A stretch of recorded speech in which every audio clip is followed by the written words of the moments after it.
तो गाइज आज हम बात करने वाले हैं लुकिज्म चैप्टर नंबर 582 के बारे में। आज हम इस चैप्टर में देखने वाले हैं यूजे सियोन की बैक स्टोरी, जहां पर उसने गलती से युगेन हा को अपने बॉम्ब से उड़ा दिया था। अब तुमने चैप्टर पढ़ ही लिया होगा, उसके बारे में बात नहीं करते। आज हम बात करने वाले हैं फ्यूचर आर्क की सेटअप और कुछ थ्योरीज के बारे में बात करने वाले हैं। तो देखो, इस इंचियन आर्क में जितना जैगियोन ना ने सफर किया था उससे कई गुना हमारे यूजे सियोन ने सफर किया था। हम सोच रहे थे ना, गो किम साला एक जैकेट में कैसे बिक गया। वो जैकेट में बिका नहीं था, वो अपनी ओरेंग स्वॉर्ड के लिए इंचियन आया था, और वो भी यूजे सियोन के कारण से। और इस चैप्टर में एक और खुलासा हो गया कि जो युगेंग हा की डेथ हुई थी वो सिर्फ एक एक्सीडेंट थी, उसमें यूजे सियोन का कुछ भी ऐसा हाथ नहीं था।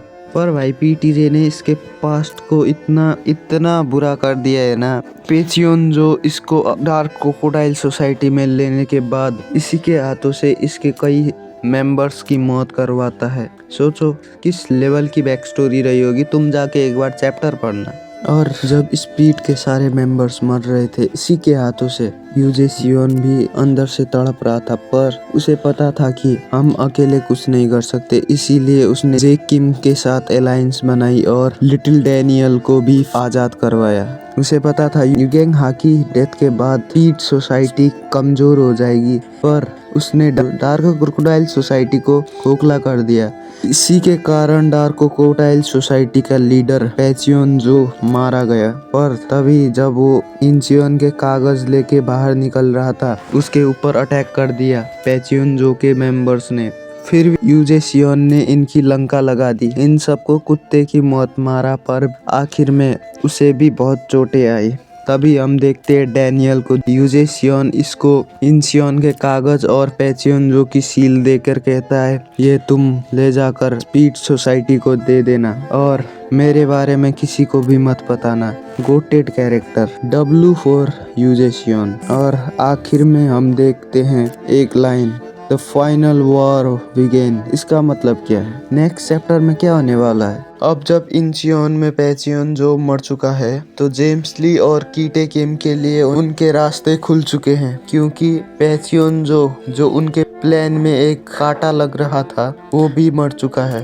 अब जेम्स ली और कीटे किम इंचियन में आ सकते हैं और हमें यूआई डैनियल वर्सेस कीटे किम की भी फाइट दिख सकती है। इसके अलावा द वॉर हैज बिगन, इसका मतलब जेम्स ली अपनी पॉलिटिकल पावर यूज करके इंचियन को अपने कब्जे में भी कर सकता है। मेरे हिसाब से जेम्स ली से ज्यादा कीटे किम की फाइट देखने में हमें मजा आएगा। यूआई डैनियल वर्सेस कीटे Kim sounds interesting, but this has less probability than the James Lee's plan. So कुछ भी हो सकता है। अगले चैप्टर में हमें पता चल ही जाएगा कि किस वार की बात कर रहा था पीटीजे। मेरे हिसाब से बात करो तो अब जेम्स ली अपने असली रंग दिखाना शुरू कर सकता है, क्योंकि पेचियन जो अभी सबसे स्ट्रॉन्गेस्ट कैरेक्टर था मेरे हिसाब से, जो उसके साइड पे नहीं था, वो मर चुका है। अब कोई कहेगा गो पेचियन जो से स्ट्रॉन्ग था। मेरे भाई सुन तू बात, गो किम अभी जेम्स ली के साइड पे है और गन तो अभी जेल में कैदियों की माँ बहने कर रहा है। इसलिए James Lee's plan has more probability than the कीटे किम। कुछ भी होगा हमें अगले चैप्टर में पता चल जाएगा। तो sayonara, stay tuned, stay healthy.